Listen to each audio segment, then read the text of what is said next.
সেই দৃষ্টিকোণ থেকে আমাদের হায়াতের প্রত্যেকটা মুহূর্ত অতীব দামি কি দামি না? হযরত ওমর ফারুক রাদিয়াল্লাহু আনহু বলেন, ওয়ায়াতিয়ানি কুল্লা বাঈদ, ধরেন আজ থেকে আমি 60 বছর আগে জমিনের মধ্যে আগমন করেছি, আপনি আজ থেকে 70 বছর আগে জমিনের মধ্যে আগমন করেছেন। বলেন তো 70 বছর ঘুরে ঘুরে ওই অতীতের দিনটা, দূরবর্তী দিনটা আজকের এই সময়ে যে উপস্থিত হয়ে গেছে। ইউকাররিবানি কুল্লা বাঈদ, সমস্ত দূরের জিনিসটাকে কাছে করে দিছে কি দিছে না? কথা আমি মনে হয় আপনি বুঝতে পারেন নাই। একটু গভীর কথা তো একটু ধ্যানের সাথে শুনতে হবে। সমস্ত দূরের জিনিসকে কাছে করে দেয়। অর্থাৎ আজকের যে দিনটা 50 বছর আগে অনেক দূরে ছিল কি ছিল না? আজকের দিনটা সেই দিন আইসা গেছে, মানে দূরের জিনিসকে কাছে আইনা দেয়। ঠিকই ঠিক না? আজ থেকে 1000 বছর পরে যে ঘটনাটা ঘটবে, 1000 বছর যদি রাত এবং দিনের দুইটা চাকা ঘুরতে থাকে, চলতে থাকে, ওই 1000 বছর পরের ঘটনা একসময় উপস্থিত হয়ে যাবে কি যাবে না? এবার একটু সহজ হয়েছে না?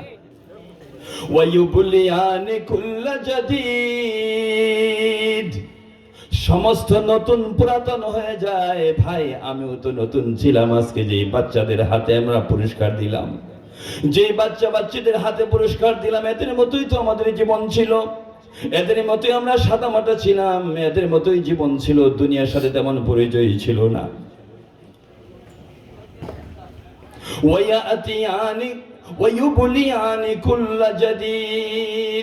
আজকে যারা এই যে এখানে আমার ডান পাশে যারা চেয়ারে বসা আছে, এই সমস্ত যারা সাদা দাড়িওয়ালা মানুষগুলা, বলেন তো তারা একটু পুরাতন হয়ে গেছে না? পুরাতন হয়েছে কি হয়েছে না?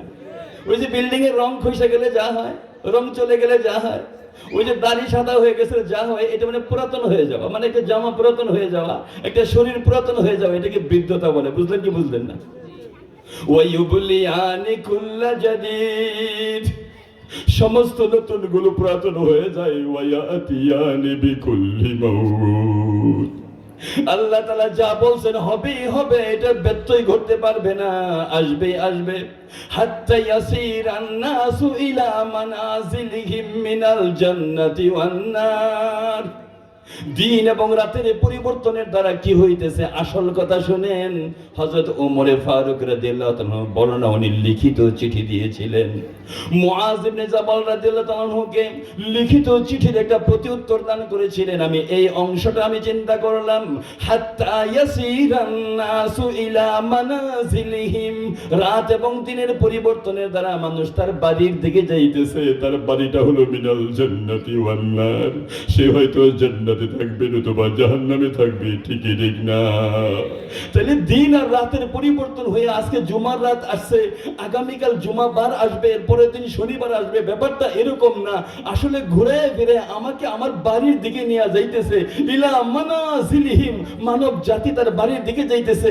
মিনাল জান্নাতি ওয়ান নার, হয়তো তার বাড়িটা সুখের ঠিকানা জান্নাত হবে, নতুবা দুঃখের ঠিকানা জাহান্নাম হবে। ঠিকই ঠিক না?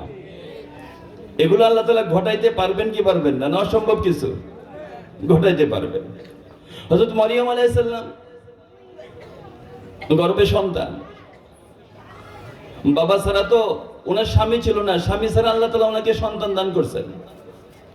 তুমি চিন্তা করছে এই মানব জনপদের মধ্যে, বাইতুল মুকাদ্দাসের মধ্যে যে হাজারো হাজার মানুষ থাকে, এই জায়গার মধ্যে যদি আমার সন্তান প্রসব হয়, আমার তো স্বামী নাই, ইজ্জত সম্মান তো আমার কিচ্ছু থাকবে না। চিন্তা করছেন এই লোকালয় থেকে বের হয়ে চলে যায়। فحملته فانتبذت به مكانا قصيا فأجاءها المخاض إلى جذع النخلة قالت يا ليتني مت قبل هذا وكنت نسيا منسيا। উনি এই এরিয়াটা ছাইরা চলে গেলেন যে আমি বাইতুল মুকাদ্দাসের এই জনপদের মধ্যে আমি থাকবো না, কারণ আমার যে সন্তান, এই সন্তান বাবা ছাড়া সন্তান, আমি কেমনে আমি মুখ দেখাবো, আমার ইজ্জত কিছুই থাকবে না। এখান থেকে উনি বাইতুল মুকাদ্দাস থেকে পূর্ব দিকে 8 ফরসক পরিমাণ দূরত্ব, 4.5 মাইলে যদি 1 ফরসক হয় বা 3.5 মাইলে যদি 1 ফরসক হয়, তাহলে 8 ফরসক দূরত্ব পূর্ব দিকে একটা জায়গায় চলে গেলেন। فانتبذت به مكانا قصيا فأجاءها المخاض إلى جذع النخلة উনি যায়া চিন্তা করছেন আমি কোথায় থাকবো, ইজ্জত সম্মান তো বাঁচাইতে হবে, কোনো জায়গা তো দেখতেছে না, দেখে একটা খেজুর গাছ শুকায় গেছে, অনেক আগের পুরাতন খেজুর গাছ, আপাতত শারীরিক যা অবস্থা, এই শুকনা খেজুর গাছের নিচে যেই বসে পড়ছে আর যান চলতেছে না। قالت يا ليتني مت قبل هذا তৎকালীন ইজ্জত সম্মানের ভয়ে উনি চিন্তা করেন, আরে এই দিন আসার আগে যদি আমি মারা যাইতাম আমার জন্য বড় ভালো ছিল। এটা আত্মহত্যা করার সিদ্ধান্ত না, বরং এটা তো সেরকম যে হুজুর আকরাম সাল্লাল্লাহু আলাইহি ওয়াসাল্লামের কাছে যখন ওহী আসা বন্ধ হয়ে যাইত, কখনো কখনো দেরি হইলে নবীজির মন চাইতো আমি গড়াগড়ি দিয়া পাহাড় থেকে পইরা দুনিয়া থেকে বিদায় হয়ে যাইতে চাই। এটা আত্মহত্যার সিদ্ধান্ত না, বরং এটা ওহী আসার বিলম্বের যে আফসোস, এই আফসোসটা প্রকাশ করার হালত হলো একটা। কারণ মানুষের তো আকল এরকম না যে মানুষ তো বিশ্বাস করতে চাইবে না স্বামী ছাড়া যে সন্তান হয়েছে, এটা মানুষ বিশ্বাস করতে চাইবে না। তো উনি যখন দিল থেকে আফসোস করতেছিলেন, দেখেন নিচে এক জায়গার মধ্যে মানুষের আকৃতি নিয়ে এক লোক তাকায় তাকে ওনাকে সান্ত্বনা দিতেছে। فناداها من تحتها ألا تحزني قد جعل ربك تحتك سريا فناداها من تحتها ألا تحزني قد جعل ربك تحتك سريا ডাক দিয়ে বলেন যে মা শুনো, বা আপনি শুনেন, ও বান্দি আপনি শুনেন, আপনি পেরেশান হয়েন না, আপনি চিন্তাগ্রস্ত হয়েন না। قد جعل ربك تحتك سريا আপনি তাকায় দেখেন আপনার নিচে, আপনি তো এই জায়গার মধ্যে পানি নাই, খানা পিনার ব্যবস্থাপনা নাই, আপনি তাকায় দেখেন আপনার নিচে, তাকায় দেখেন যে ওনার নিচে আল্লাহ তাআলা নতুন একটা ঝর্ণার ব্যবস্থা করে রেখেছেন। বলে আল্লাহু আকবার, ঝর্ণার ব্যবস্থা, পানি, এখানে কোনো পানি নাই, মরুভূমি, আবার খেজুর গাছ শুকনা।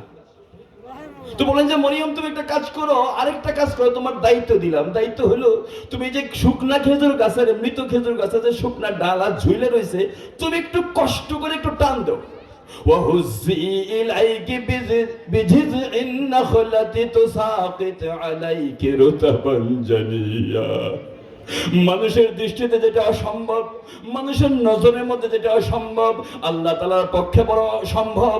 উনি বললেন যে তুমি একটু টান দাও, হুজ্জি ইলাইকি বিজিজিন নাখলা, এই খেজুর গাছের একটা ডালা ধরে তোমার দিকে একটু টান দাও, টান দিতে দেরি হবে, তুসাকিতু আলাইকি রুতাবান জানিয়া, এই খেজুর গাছটা জীবিত হবে, পুষ্প পত্র পল্লবে ভরে যাবে, জীবিত হওয়ার পরে এর মধ্যে খেজুর ধরবে, মুহূর্তের মধ্যে এটা পাকবে, তুসাকিতু আলাইকি রুতাবান জানিয়া, ঝরঝরে পাকা খেজুর, তাজা টসটসা খেজুর তোমার উপরে পড়তে থাকবে।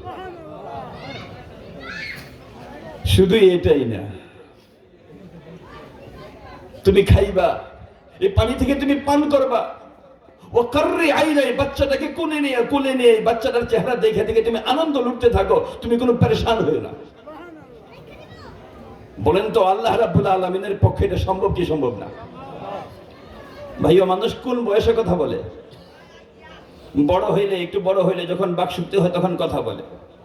কিন্তু আল্লাহ তাআলা চাইলেন যে এই সন্তানের মাকে দুনিয়ার মানুষ যে ধারণাটা করে, ওই ধারণাটাকে পাকসাফ করার জন্য আর আরেকটা জিনিস চাইলেন, সেটা হলো আল্লাহ তাআলা যাহা চান তাহা করতে পারেন। এই জিনিসটা দেখানোর জন্য আল্লাহ তাআলা এই সন্তানের, এই বাচ্চার সময় হওয়ার আগে মায়ের কোলে রাখা অবস্থায় মায়ের পবিত্রতা বর্ণনা করার ভাষা যেটা ব্যবহার করছেন, কোরআনে মাজিদের মধ্যে উল্লেখ করে আল্লাহ তাআলা আমাদেরকে দেখায় দিয়েছেন আল্লাহ তাআলা যাহা ইচ্ছা তাহাকে, যাহা ইচ্ছা তাহা করতে পারেন। ইন্নাল্লাহা আলা কুল্লি শাইইন কাদির, আল্লাহ তাআলা সমস্ত বিষয়ের উপর ক্ষমতাবান। এই জিনিসটা দেখানোর জন্য আল্লাহ তাআলা ব্যবস্থা করে দিলেন। কথা বুঝতেছেন আপনারা আমার? অর্থাৎ আল্লাহ তাআলা যাহা চান, ওই যে যেটা বলছিলাম যে আল্লাহ তাআলা চাইলে আমাদের সকলকে আল্লাহ তাআলা মাফ করে দিতে পারেন। সম্ভব কি সম্ভব না? চাইলে আল্লাহ তাআলা আমাদের হেদায়েতের ব্যবস্থাপনা করে দিতে পারে। এই জন্য বান্দা হিসাবে বান্দার দায়িত্ব হলো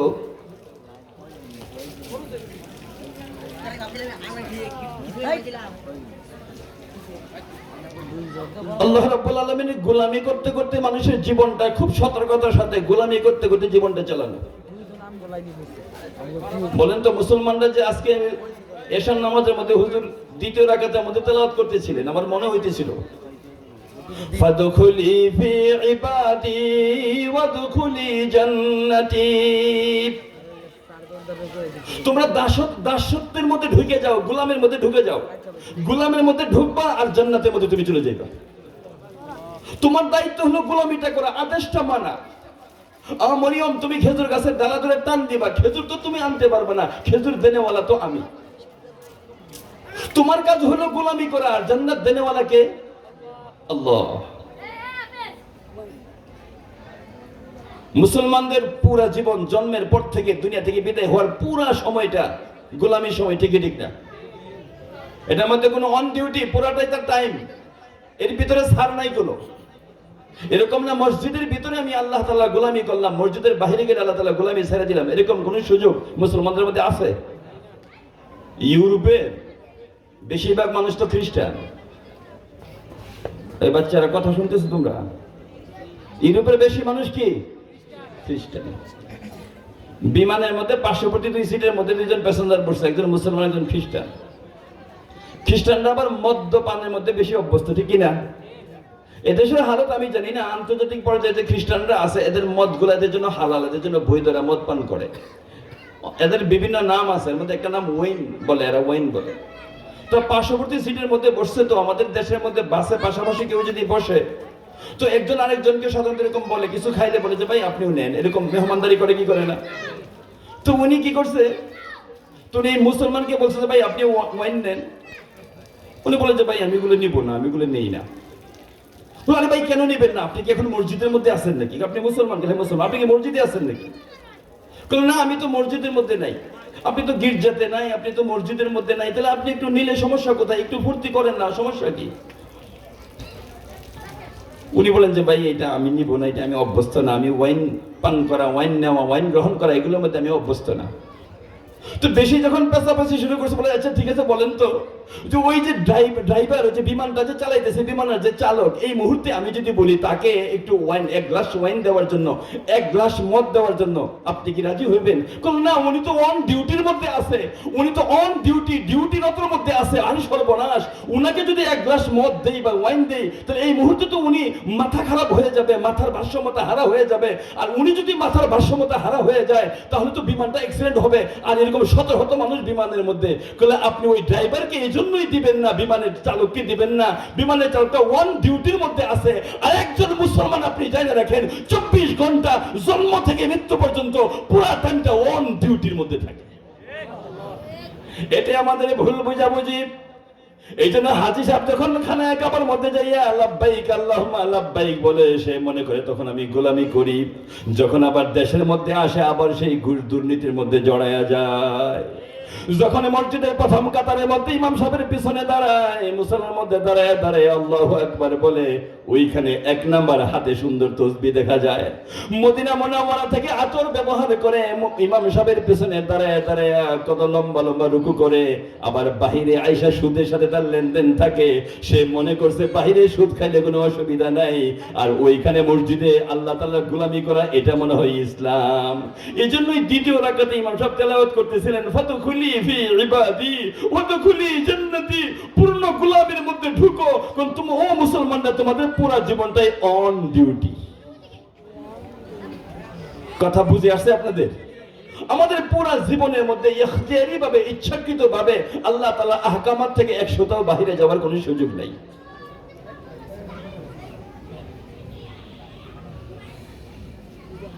বেশি সময় দুনিয়ার মধ্যে থাকার সুযোগ নেই।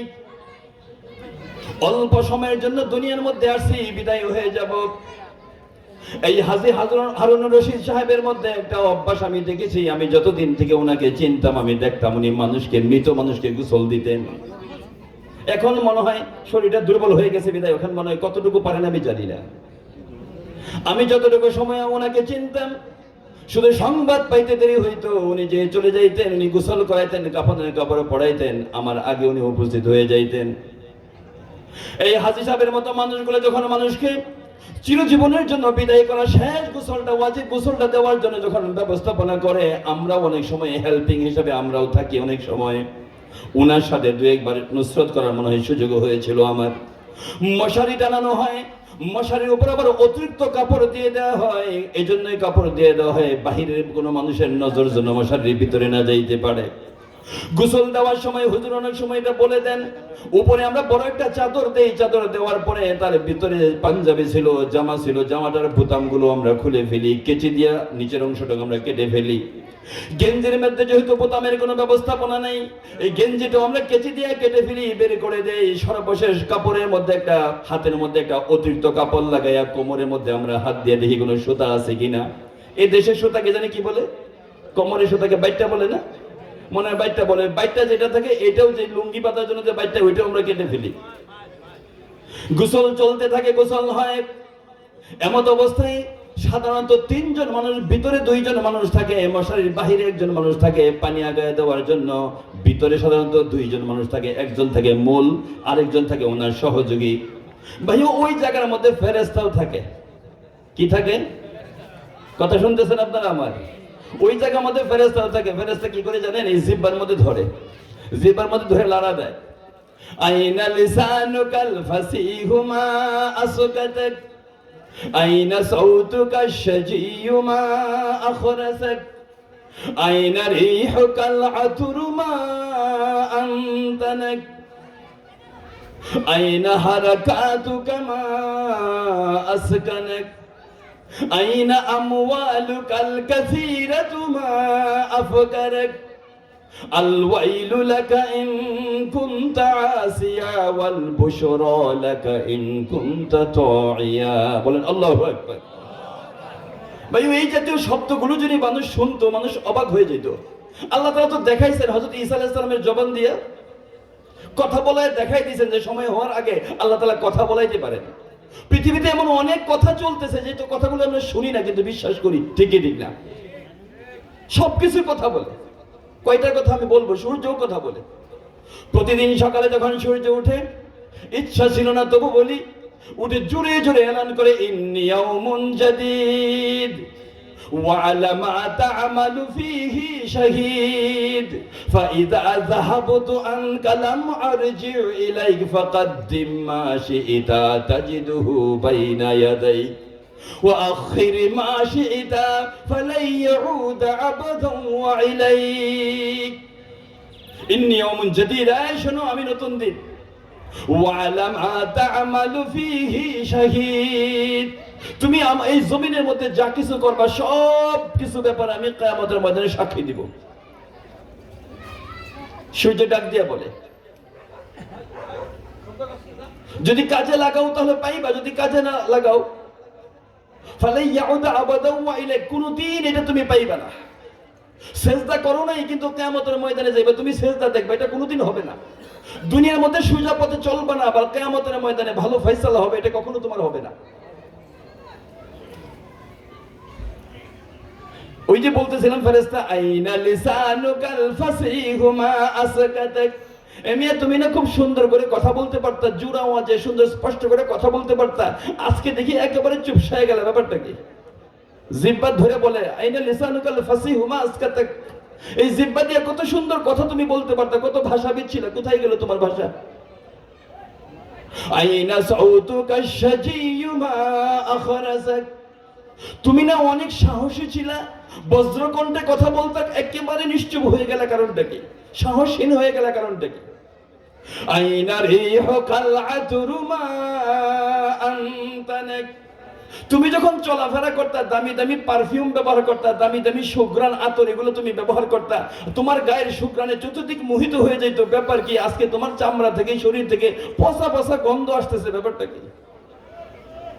আইনা আমওয়ালুকাল কাসীরাতু মা আফকারাক, জীবনে তো বহু মাল কামাই করছিলা, ব্যাংক ব্যালেন্স করছিলা, কোথায় আজকে দেখা যায় একেবারে তুমি মশারির ভিতরে ঢুকছো, টাকা পয়সা কোথায়? টাকা পয়সা তো সাথে নাই। ব্যাপার কি? আল ওয়াইলু লাকা ইন কুনতা আসিয়া, আরে নবীজির দেখানো পথে যদি তুমি না চইলা থাকো, আল্লাহ তাআলার ফরমাইশ যদি না মাইনা থাকো, বুঝতে পারবা তোমার কি রকম অবস্থা হয়। আল বুশরা লাকা ইন কুনতা তাইয়া, যদি আল্লাহ এবং আল্লাহ রাসূলের কথা মাইনা থাকো, তাহলে দেখতে পারবা তুমি কবরে যাওয়ার পরে সামনের জীবন কত সুখকর জীবন তোমার হয়, তুমি দেখতে পারবা। ভাই ভুলে গেলাম তো সেই নবীজিকে ভুলে গেলাম, নবীজির ফরমায়েশকে দিক নির্দেশকে ভুলে গেলাম। ওই আমাদের ছাত্ররা আছে, ও ছাত্র বাজানরা তোমরা ভালো করে শুনো, ছাত্র বয়স থেকেই সুন্নতের উপর আমল করা শিখো, নবীজিকে ভালোবাসতে শিখো। তোমাদের মেধা বৃদ্ধি পাবে, বিশ্ববিখ্যাত হক্কানি রব্বানি আলেম হইতে পারবা। নবীজির সাথে যার সম্পর্ক যত বেশি হবে তত তোমাদের জীবন সুন্দর হবে। ও আমার মুরব্বী বাজানরা, নবীজির সাথে যাদের সম্পর্ক যত বেশি হবে, নবীজির দিক নির্দেশনা, নবীজির নকশা মোতাবেক যে যত বেশি চলবে, তাদের জীবনটা দুনিয়া এবং আখিরাত উভয় জাহানে তত বেশি মুনাওয়ার, তত বেশি আলোকিত হবে।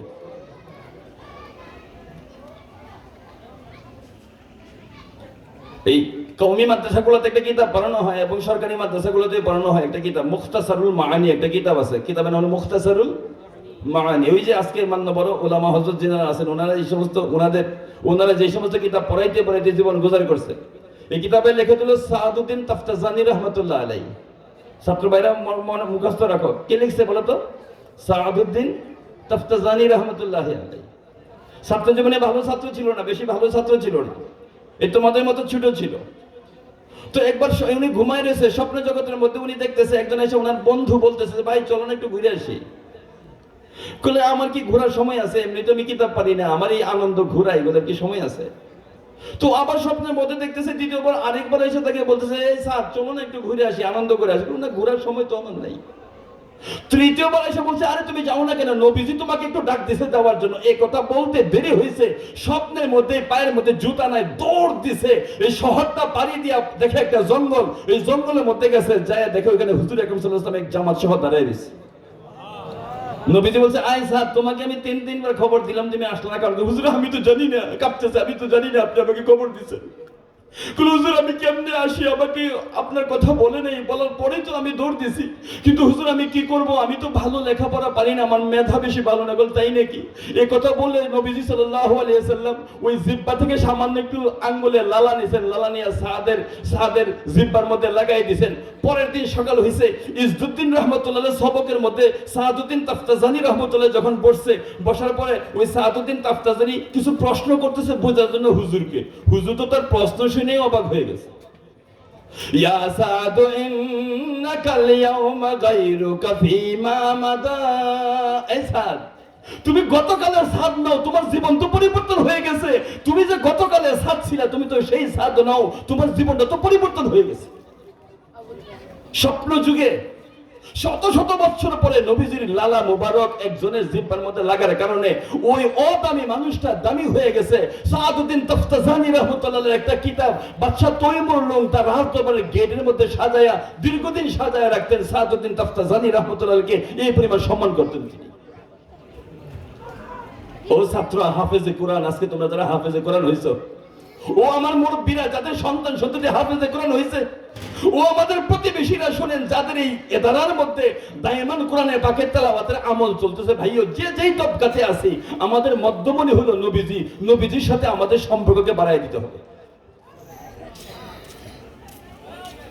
ইমাম আসিম কুফি রাহমাতুল্লাহি আলাইহি ছাত্র একদিন পেছায় ধরছে যে হুজুর, এই আপনার কাছে বসলে একটু ব্যতিক্রম ধর্মী একটু গ্রান পাওয়া যায়, মনে হয় গ্রানটা মুখের ভিতর থেকে বের হইতেছে, এরকম লাগে। তো হুজুর বলে না কোন অবস্থায় এই প্রশ্ন শুনে নাই এরকম করে কাটায় দিয়েছে এক জীবন। হঠাৎ এক খাদেম খুব চাপায় ধরছে যে হুজুর বলেন না, আপনি কি মুখের ভিতরে এলাচি রাখছেন? এলাচি, ওই যে এলাচির মধ্যে একটা গ্রান আছে না, আপনি কি মুখের মধ্যে এলাচি রাখছেন? না আমি তো এলাচি রাখি নাই। এলাচি রাখবো কেন? হুজুর তাহলে বিষয়টা কি? আমাদের মুখ থেকে দুর্গন্ধ বাহির হয় আর আপনার মুখ থেকে এরকম ঘ্রাণ আসে, কারণটা কি? আরে তুমি এইভাবে আমাকে বলতেছো, শুনো, আমি একবার স্বপ্ন থেকে নবীজিকে আমি দেখছি। নবীজি আমাকে বলতেছে, ইমামে আসিম কুফি তো ওনাকে বলছে, এই তুমি যে কোরআন তেলাওয়াত করো না, খুব ভালো লাগে আমার, তোমার তেলাওয়াতটা খুব ভালো লাগে। আচ্ছা তোমার চেহারাটা একটু আমার কাছে আনো তো চেহারাটা একটু কাছে যখন স্বপ্ন থেকে ধরছে, নবীজি সাল্লাল্লাহু আলাইহি ওয়াসাল্লাম যে ঠোঁট দিয়ে আমি কোরআন তেলাওয়াত করি, ঠোঁটের মধ্যে একটা চুমু মারছে। নবীজির চুমুর তাসিরের কারণে মওত পর্যন্ত উনার জবান থেকে সারাক্ষণ উনার মুখের গহ্বর থেকে এরকম সুঘ্রাণ আতরের মতো ঘ্রাণ বাহির হতো। ও ছাত্র ভালো করে শুনে নাও, যাহা ইচ্ছা তাহা না। তুমি মনে করবে এই পৃথিবীর মধ্যে যত ডক্টরেট ডিগ্রি আছে, যত বড় ভাষাবিদ আছে, যত বড় টেকনোলজিস্ট আছে, যত বড় ইঞ্জিনিয়ার আছে, যত আছে, তোমাদের চাইতে দামি মানুষ এই ভূখণ্ডের মধ্যে আর কেউ নেই। আমার মনে হইতেছে হইতে পারে তোমাদের উসিলায় আল্লাহ তাআলা এই মজমাতে যারা আমরা আগমন করেছি আমাদের জীবনের গুনাহ মাফ হইতে পারে। কারণ তোমরা আল্লাহ তাআলার দৃষ্টিতে, নবীজির দৃষ্টিতে এই জমিনের মধ্যে যত মানবী বসবাস করে সব চাইতে দামি মানুষ হইলা তোমরা। এক তো হলো এখানে অনেক মানুষ আছে এরকম যারা কোনোদিন গুনাহ করে নাই।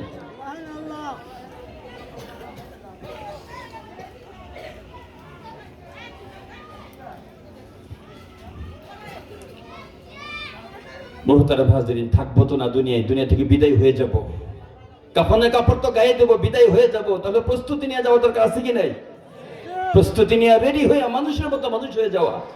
ও আমাদের মা বোনেরা, আপনারা যারা আপনাদের কন্যাদেরকে, মেয়েদেরকে এই দিনই লেখাপড়া করার জন্য এই যে কত গরমের মধ্যে বুরকা পরাইয়া, এই কাপড় পরাইয়া, শুধুমাত্র চোখটা দেখা যায়, নিজের পথ দেখতে পাই, এইভাবে এই যে এই মাদ্রাসার মধ্যে দিয়ে দিয়েছেন, মাগো শান্তি পেয়ে যাবেন। বাদশাহ নিজামুল মুলক তুসি রহমতুল্লাহি আলাইহি, বাদশাহ নিজামুল মুলক তুসি ওনার জামানার মধ্যে উনি বাগদাদের মধ্যে একটা মাদ্রাসা বানাইছেন। এটা এখনো মাদ্রাসায়ে নিজামিয়া নামে পরিচিত। মাদ্রাসায়ে নিজামের মধ্যে পরিচিত। ও ছাত্র, তোমরা যেহেতু মাদ্রাসার ছাত্র, সেই হিসাবে আমি ইচ্ছা যখন আসছিলাম আমি মন চাইছিল এমন দু একটা কথা বলবো যেন আমার এই বাজানদের উপকার হয়। আর এই সাথে হিসাবে যে আমরা মুরব্বীরা যারা থাকবো আমাদের জন্য খানিক একটু আন্দাজের মধ্যে যেন একটু নতুনত্ব আসে, এই জন্য এটা আমার দিলের ভিতরে একটু তামান্না ছিল। মাদ্রাসায়ে নিজামিয়ার মধ্যে তো একজনে যে অভিযোগ করছে বাদশার কাছে, বাদশা নিজামুল মুলক তুসি ওনার কাছে যে অভিযোগ করছে যে এই নিজামিয়া মাদ্রাসার মধ্যে যারা লেখাপড়া করে এদের এই উদ্দেশ্য ভালো না, আপনি প্রতিষ্ঠানটা বন্ধ করে দেন, সরকারি টাকা পয়সা নষ্ট করে এইগুলা এত দামি জায়গা দেওয়ার দরকার নেই, এত টাকা পয়সা দেওয়ার দরকার নেই, এটা আপনি বন্ধ করে দেন। তো ওই জামানা বাদশা তো তদন্ত ছাড়া একটা প্রতিষ্ঠান, সরকারি প্রতিষ্ঠান বন্ধ করে দিবেন, ওনার মনে সাই দিল না। উনি চিন্তা করলেন যে ঠিক আছে আমি সশরীরে একটু প্রতিষ্ঠানটা ঘুরে একটু দেখে আসি। তো এই প্রতিষ্ঠানের মধ্যে রাতের বেলায় আসছে উনি, সব কি বলে উনি ওনার আকৃতি পরিবর্তন করে অন্য বেশে আসছে, যেন উনি যে নিজামুল মুলক তুসি এটা যেন না চিনতে পারে। আসছে আইসা দেখে যে ছেলেরা ঘোরাঘুরি করতেছে রাতের বেলায়, বড় ছোট বিভিন্ন সাইজের ছেলেরা আছে। তো একজনকে জিজ্ঞাসা করতে চাইছে যে তুমি এই প্রতিষ্ঠানেতে লেখাপড়া করো, এই প্রতিষ্ঠানটাকে তুমি চয়েস করলে কারণটা কি, এখানে কেন পড়ো? উনি বলে যে আমার আব্বা একজন কাজী, আমার আব্বা একজন বিচারপতি, এই জন্য আমার একটা ইচ্ছা হলো আমি যেন একজন বিচারপতি হইতে পারি। তুই চিন্তা করলেন আরে এই তো উদ্দেশ্য তো ভালো না, দুনিয়ার উদ্দেশ্য। তুমি আরেকজন ছাত্রকে জিজ্ঞেস করলে যাচ্ছে তুমি কি জন্য লেখাপড়া করো? আমি লেখাপড়া করি, আমার আব্বা এই দেশের একজন বিখ্যাত নামকরা প্রথিত যশা আলেম, মানুষ তাকে খুব শ্রদ্ধা করে, এই জন্য মানুষের শ্রদ্ধা যেন আমি পাইতে পারি, এই জন্য আমি এরকম আব্বার মতো একজন আলেম হইতে চাই, আলেম হইলে মানুষ শ্রদ্ধা করে, এই জন্য এই নিয়তে আমি এখানে লেখাপড়া করি। উনি বলে যে এটাও তো উদ্দেশ্য ভালো না, কি করি? তো দেখে যে একটা ফিরে চলে আসবেন, দেখেন একটা কামরার ভিতরে একটা ছেলেকে দেখা যায় খুব ধ্যানের সাথে নিচে পড়তেছে, বাচ্চাটা খুব ছোট, নিচের দিকে তাকায় পড়তেছে। কাছে আসছে, বাজান আমি তোমাকে একটু ডিস্টার্ব করবো, আচ্ছা তুমি এত ধ্যান দিয়ে নিচের দিকে তাকায় পড়তেছো, একটু আমার সাথে কথা বলো তো। তুমি এরপরেও শুনে না, একাধিকবার বলার পরে উনি উপর দিকে তাকায় বলছে যে আমি কারো চেহারা মুতাআলা করার সময় আমার নাই, কারো চেহারা মুতাআলা করার সময় আমার নাই। এই জবাব শোনার সাথে সাথে বাদশা অবাক হয়ে গেলে, আমি বাদশাহ নিজামুল মুলক তুসিকে এই কথা বলবে বাগদাদের জমিনের মধ্যে কেউ নেই, আমাকে এই ছোট বাচ্চাটা কি কথা বললো, তার আগ্রহটা কি বুঝার চেষ্টা করি। বলে বাজান তুমি ধ্যান দিয়ে দেখলাম নিচের দিকে তুমি পড়তেছো, তুমি কি পড়তেছো? আমার আব্বা আমা বলেছেন আমার নাকি একজন মাওলা আছে, আমার নাকি একজন রব আছে, আমার নাকি একজন মনিব আছে, আমি পড়তেছি, আমার মনিবের প্রতি আমার কি কি দায়িত্ব, কি কর্তব্য, এটা পড়ার জন্য আমি এখানে পড়ি। উনি বড় খুশি হয়ে গেলেন, এটাই তো আসল উত্তর।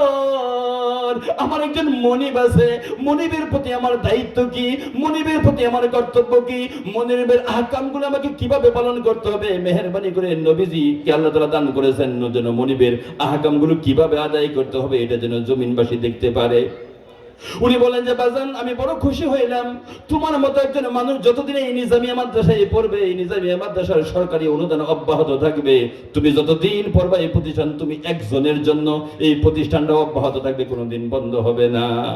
মুহতারাম হাজি আপনারা বড় খুশি হবেন যে বাচ্চাটার নিয়তটা ঠিক ছিল, এই বাচ্চাটাই বড় হইয়া ইমাম গাজ্জালী রাহমাতুল্লাহ আলাইহি হইছে। এই বাচ্চাটা ইমাম গাজ্জালি অথবা গাজ্জালি রাহমাতুল্লাহ আলাইহি হইছে। এইজন্য আমার ছাত্র বাজানরা শোনো, তোমরা মন মরা রাখো না। তোমাদের পকেটে টাকা নাই, পাঞ্জাবি ছিঁড়া, তোমরা ছিঁড়া পাঞ্জাবি থাকলে একটু ধুয়ে পরিষ্কার করে রাখো, মন মনে করে রাখো না। এই পাশে টাই লাগাইয়া, জুতা লাগাইয়া, ওই বড় বড় স্কার্ফ পরিয়া যে সমস্ত মানুষ খটখটায় জুতা পায়ে দিয়া বিভিন্ন ইউনিভার্সিটি থেকে যাইতে থাকে, তুমি মনে করবা এরকম কোটি কোটি ইউনিভার্সিটি চাইতে এখানে যারা আলিফ বা তাসা পড়ে তার দাম আল্লাহ তাআলার কাছে অনেক বেশি। তোমার মতো একজন মানুষ দুনিয়ার মধ্যে চলো বিদায়ী, দুনিয়ার মধ্যে এখনো বাতাস চলে, সূর্য থেকে আলো জমিনের মধ্যে আসে, ঠিক না? এই জন্য হযরত চলে আসছেন, মুফতি ফয়জুল্লাহ সাহেব চলে আসছেন। উনি আমার অত্যন্ত শ্রদ্ধাভাজন এবং আমার অত্যন্ত আপন মানুষ। ওনার অজান্তে যে যাকে ভালোবাসে তাকে জানাই দিলে ভালো হয়। আমি হযরতকে মহব্বত করি, ভালোবাসি, এই নিয়তে হযরতকে জানাই দিলাম যেন হযরতের দোয়ার ভিতরে আমি শামিল হইতে পারি। আমি বিভিন্ন জায়গায় ওনার অবর্তমানে ওনার ব্যাপারে যেই ধরনের প্রসঙ্গ আসা দরকার সেই ধরনের প্রসঙ্গে উনি আলোচনায় চলে আসেন। তো হুজুর আগমন করছেন। হুজুর আপনাদেরকে নিয়ে ইনশাআল্লাহ দীর্ঘ সময় কথা বলবেন। আমাদের শাইখুল হাদিস দামাত বারাকাতুহু উনি ইন্তজারে আছেন। ইনশাআল্লাহ বাকি প্রোগ্রামগুলো চলতে থাকবে। হুজুরকে বসায়া আমার কথা যেন লম্বা না হয়, এই জন্য আমি এখানেই আমার কথা শেষ করে দিলাম। মোহতারাম হাজির, আমার ভাঙা চূড়া যত অল্প সময় যতটুকু কথা বলছি, আল্লাহ তাআলা যেন আমাকে সহ আপনাদের সকলকে এই সমস্ত কথার যে নতিজা, ফলাফল, এর দিকে যেন আমাদেরকে আগায় যাওয়ার তৌফিক দান করেন। সকলে বলেন আমিন। একজন ছাত্র এখান থেকে পাগড়ি নেবে, আমরা কেউ যাব না ইনশাল্লাহ। হুজুরের ইনশাল্লাহ মুবারক হাতে পাগড়ি দেওয়া হবে। সবাই আমরা অভিভাবক হিসেবে উৎসাহ দেওয়ার জন্য থাকবো, প্রতি হিসেবে থাকবো, আর আমরা কেউ যাব না। আমরা খুব শৃঙ্খলার সাথে সুশৃঙ্খলার সাথে বলবো। আল্লাহ তাআলা আমাদের এই মজমাকে হেদায়েতের জরিয়া, আমাদের এই মাকানটাকে হেদায়েতের মাকান হিসেবে, হেদায়েতের মারকাজ হিসেবে কবুল করে নেন। সকলে বলেন আমিন। সুবহানাকাল্লাহু ওয়া বিহামদিকা আশহাদু আল্লা ইলাহা ইল্লা আনতা আস্তাগফিরুকা ওয়া আতুবু ইলাইক।